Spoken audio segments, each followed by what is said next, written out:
Hello, truck and SUV fans. Tim Esterdahl here. Today we're with Ivan Drury. He's with Edmunds. He's a senior manager of data strategy. We're talking trucks, and we're talking expensive trucks. So I reached out to Ivan, talking about last 10 years and how trucks have changed. So welcome to the show, Ivan. Hey Tim, thanks for having me.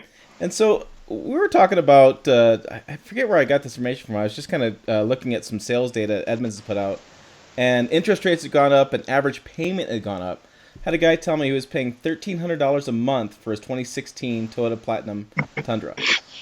So, kind of got me talking about some prices. You put together some amazing information. So, where should we start with this information you put out? I think that if we look at this from, holistically, the entire industry, and we want to, say what is the cause, really it is those large trucks because the pricing, either it be the base, the MSRP that people are, even if you're going for just a basic work truck, all the way up to say a platinum or something, super high level TRD off-road, whatever it may be, those values are up astronomically. And so, I mean, just from an industry standpoint, it always blows people's minds. It even makes me step back for a second and think, how are people affording these? Because it's gotten kind of out of control.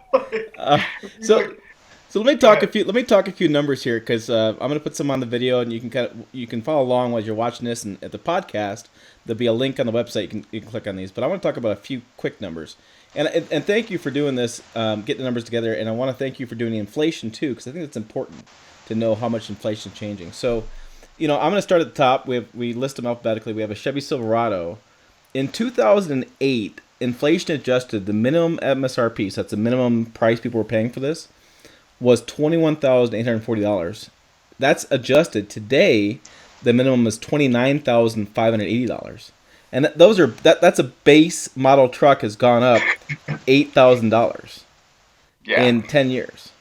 Yeah, I mean, we're over-indexing too. Like, there's no other vehicle type in this market that is showing these kinds of, leaps and bounds as far as like base models go. Yeah, and so let's clarify. You're getting your numbers from your sales data? Or, yeah, where's the data set come from? So when it comes to just the standard MSRPs, we get those from dealers, OEMs, straight provided. There's nothing when we come to adjustments purposes. However, when I have the average MSRP or the average transaction price, we capture about 1/3 of every single transaction in the United States. And it's by the VIN and it's by what was the MSRP, what did they pay, did they finance, did they lease, did they have one trade-ins, two trade-ins. This is actual transaction data down to the most granular format. And that's provided from our dealer partners, it's provided from OEMs. It's very comprehensive. And I mean, with that sample size, especially trucks being on the uptick, it's gotten larger and larger. I mean, we can look at the trade-ins as to what people are doing, like the loyalty rate for trucks, always very high. Truck owners, superbly loyal when it comes to either brand or segment, take your pick. But this data, especially when we start talking about the averages, it really is a blend of, every single transaction that we can capture and that we do capture. Okay, so let's hop into averages. So again, I'm going to pick Chevy Silverado just because it's the top. It's not anything wrong with that. But the average transaction price for the Silverado in 2008 was $33,220. In 2018, we're talking $43,953. So we're talking a $10,000 difference. Yes. And the average transaction, and so let me go through this. So Chevy, so Ford, 34,000 to 47,000. GMC, 35,000 to 50,000. I believe it's Ram would be next, 37 to 44. Nissan somewhere. I gotta. Let me circle back here a little. No, Nissan then Ram. So in both cases, they're going up substantially. What's interesting is Nissan went up 37 to 44. Ram went up 36 to 42. So not as big of a jump as the other ones did. Toyota went 38 to 43. And what's interesting with those information is that Toyota came out with their 1794 package or higher trim package in 2014, so you probably haven't adjusted too much as they've been selling before. And Nissan has their new Platinum edition, which they didn't have before, so those impact. But what I love what you did here, and I'm going to get to this last point, and you're going to see this on the screen, is you included a Toyota Camry, which is awesome because it's a control vehicle, right? And what's Sure. surprising to me is that the average transaction price of a Toyota Camry has gone down in Yes. 10 years from almost 28,000 to 26,500. So the Camry is getting cheaper, but your truck's getting more expensive. And then we flip a little bit farther to the max MSRP. These are the luxury trucks. And this is the max people are paying. And Ford has a max at $65,000. It's no options. That's just the starting max MSRP. That's Imagine if you optioned it out, right? Like you went forward and you clicked off every single box. and we're saying they're selling a lot more of these because you have another chart here talking about lease rates and crew cab purchase percentages. And it's fascinating to see these numbers. So I'll put them up on the screen. You'll see them. You can see them, like I said, in the podcast that we link, but I'm going to go through them a little bit. In 2012, 56.4% of all vehicles sold were crew cabs. Is that what you're saying? So of all the trucks that we pulled sample for, so the F-150 ton, the Titan, the 250, or Tacomas and whatnot, but out of all sales for those large trucks, that was the crew cab percentage rate. Okay, and then the lease rate, which has been an ongoing thing. We've had this conversation in media for quite a while on trucks. The lease rate was 5.4%. Every year you move up in percentage of crew cab, and the percentage of lease goes up. Versus where we're at 2017, where 67.5% are crew cabs with 18.9% of lease rates. So does that tell you that people can't really afford the bigger trucks or just leasing them? Or is that just a different purchasing? It does help with affordability, and I think that it's also a new consumer mindset because we see leasing not just for trucks going up, which is, kind of counterintuitive, or it's not really the norm for trucks, but they have such good residual values that the automakers can offer very enticing leases. I mean, you've seen like a Ram 1500, quad cab express, maybe $250 a month. That's hard to argue when you're going to finance it and the guy's telling you $600 a month. It's like, well, what am I really missing out on? Especially if you're not going to use it for all the, legitimate truck purposes. You're not going to be banging and beating this thing up. There's no real work involved. You might DIY at the Home Depot, but, you're not an actual contractor.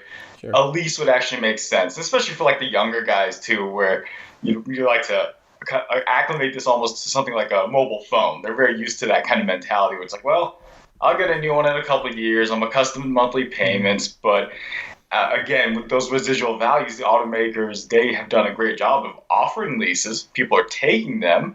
And at the same time, they can make money because they have such good residuals. Yeah, it's phenomenal that lease rate's gone up. I had leased a pickup because of the same reason. The residual rate was so high. I ended up not driving it, walked away with $5,000 in cash because I sold it before the lease ended. Yes. I didn't need it. Smart. And so it was like, all right, that actually worked out pretty well. I want to get to the last chart here, and I'll show you on the screen. You had broken down per model year, the average transaction price and average MSRP per model year. And I find it fascinating that there was one spot in 2014, 13, 14 that things kind of cooled, that the numbers didn't quite grow as fast. I think it was somewhere in that range. Or no, it was 12 and 13. Things were kind of just okay. But then every year after that, it's increasing every year. I mean, it's that little lull there. Things are kind of okay, $100 here and there, and then just everything really exploded. And so today we have the average transaction price of a pickup, which I've done this before. I have a video on this. Is that it's about $45,000 in the industry average. Mm-hmm. But what we're saying is that right now, this model year, the GMC Sierra's got the most. And that makes sense. You talk to GMC and that Denali trim level they have, right, is like 40-50% of their pickup sales. Yeah, they've done a great job of distinguishing, you're buying a GMC Sierra versus a Silverado and taking it to that next level. And I think then with the, 2019 showing off that new tailgate, they're just catering more and more to that luxury pickup truck buyer segment. I think it was Ford a few months ago, right? It was the $100,000 trim level for the 250 or 350. I mean, they know what they're doing, and they're really catering to this new type of buyer who easily could afford BMW, Mercedes, Lexus. They could get, your standard luxury car, but they're going out there for that truck instead. Yeah, and again, I'm going to go back to this. What's phenomenal is the 2018 number is a little high, but 2017 to 2007, the Camry is cheaper by $400. Yes. In the If you're talking meantime, about value, that's it. Like if you just need point A to point B, you don't want to spend any additional monies when you go to the deal after 6 years of paying off a car note. Well, just go get yourself another Camry. But if you're gonna step up and really get your mind blown, go buy that Tundra instead of that Camry, and you'll definitely notice. But it's incredible to think though that all these vehicles we've mentioned have had incredible leaps and bounds as far as technology, miles to the gallon, the materials we're using nowadays. If you compare any of these vehicles from a decade ago, I mean, the stuff from a decade ago is still good, but it is virtually no comparison. A base model today versus a base model 10 years ago blows the doors right off of it in every aspect of utility and your bang for your buck as a consumer. yeah, I've heard the argument about the truck sales and truck prices has been it's more mandated safety equipment that's pushing up the pricing. However, when you look at the Camry, which has the same mandated safety equipment and the increases, that's not really a true statement. It's just that Right. I would argue even then that the trucks have had so many more improvements that aren't even safety related. Yes, they've hit the new standards. They're doing well. The overlap crash tests, rollover, whatever it may be, they all perform virtually flawless. You could not get into a truck today and say there's even a single dangerous aspect of it. And every car passes all the safety standards. So I definitely would argue that it's the buyer profile. It's the buyer who's going out there and they say, look, I've test driven, an LT. I like the LTZ, but maybe I want something even nicer. And you've got these awful people like, wow, I was going to do that anyway, but if they're going to do it for me and I can roll into my payment program, why not? I think that, especially like for something like the Ford Raptor has reinvigorated a lot of truck buyers because, and especially even non-truck buyers who maybe more traditional sports car buyer to lean that way. And that's clearly not a cheap truck. right. And it's definitely setting a trend in the market, especially with Chevy coming out direct competition for next year, or you've got the Ram with the quasi competition with their off-road. But it's set a trend of people willing to spend a lot more money on trucks. Yeah, I think it's clear that if you drove a truck 10 years ago, drove it today, it's a phenomenally different experience. And especially the luxury trucks, they're a phenomenal difference. Are you?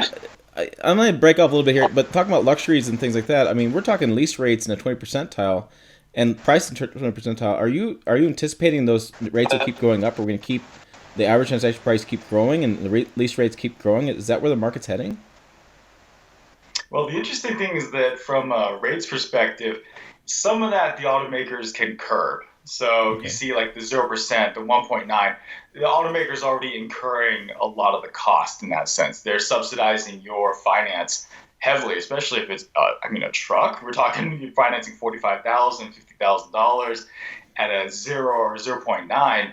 They're already incurring that. And given how, the appetite for the truck is so huge, I can't see them pulling back incentives like that heavily, especially when they make so much money on them, right? So they might be a little more selective. Maybe it's the cars, like, well, we're not moving those as well, or we can dial it back a bit on some of our SUV offerings. But the truck, it's almost like an addiction, right? People have this mindset: I'm going to get a discount of some kind. It's going to Yeah. be either my subsidized APR or it's going to be 5,000 cash back or whatever it may be. And these things are commanding so much money, they can actually, still pull these levers and provide that. When it comes to leasing, the really good things for trucks and not so much cars, like say a Ford Fusion or a Camry, when they lease those, they're dying on the residuals end. They're losing money. It's going to be very difficult to recoup that at the end of that lease. On the truck, as long as we still have these, low stable gas prices, there's really not a lot of reasons why they wouldn't continue to offer it, especially when people get caught up in a leasing cycle. They come back in every 2 to 3 years, and this is what they've become very accustomed to. This is what they want to do. And if you tell someone, hey, I want another $45,000 truck, they're going to say, we're going to make it happen. And if leasing's the way we're going to make it happen, hey, do it. And it makes a lot of sense for the automakers. Yeah, I definitely don't see this trend going down anytime soon. I think it's going to keep growing.